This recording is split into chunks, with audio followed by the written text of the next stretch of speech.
St. Joh Paul the Great spent a great deal of his papacy teaching the theology of the body. Has the current church scandal undermined everything he did?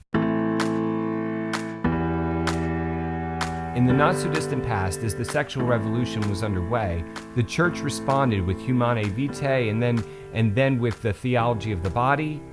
But what about today? How is the church responding today, especially in light of the current scandal going on in the church? What is the church doing to respond to the culture today? Welcome, I'm Brad Schepisi. This is Laudare. Please take a moment to subscribe to this channel. To answer that question, please allow me to make an illustration.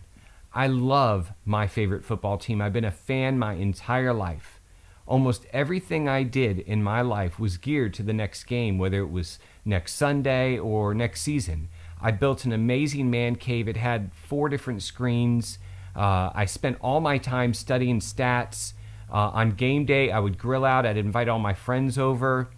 Everything in my life was geared to that day when we would celebrate an amazing Super Bowl victory. But the reality of what happened, I endured week after week, year after year of embarrassing losses, and my friends to this day just let me have it. They are constantly making fun of me for how awful my team performed under pressure.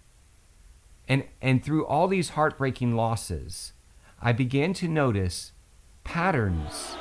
Why would you do that again? Are you serious? That didn't work in the last quarter. Why in the world? What?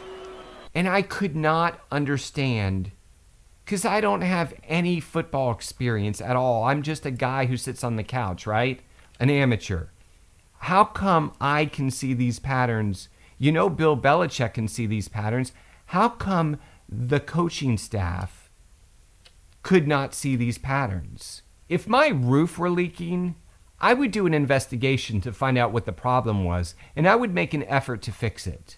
To just sit here and do nothing while my house is being flooded would be complete and utter mediocrity. I'm not going to say I never watch football anymore, but it's very rare. I still love my team and I still hope for a Super Bowl, but I do not support the mediocrity that has characterized them for the last 20 years. Now to the sexual revolution. They said our young people would not embrace a life of virtue. They would not embrace chastity. They would not embrace purity. Because of the promiscuity in the 50s, they promoted birth control in the 60s, and when the birth control failed, they championed abortion in the 70s. From this climate came the culture of divorce, fatherless children, and latchkey kids. These are the patterns that created the culture we now live in. These are the patterns that needed to be responded to. Every time a child came home alone from school and found his stepfather's porn collection in the back of the closet, that's not just because we failed to respond to these patterns. It's also because we've created a society that is incapable of tempering any of its appetites. A philosophy of hedonism where if it feels good, then it is good.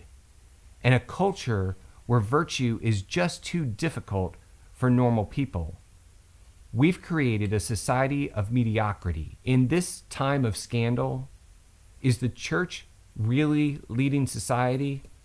It's sad to say, but it looks like society is leading the church. It looks bleak right now, but don't forget your heritage. Humanae Vitae and theology of the body, it's only the tip of the iceberg. Don't forget the purity of St. Maria Goretti, St. Thomas Aquinas.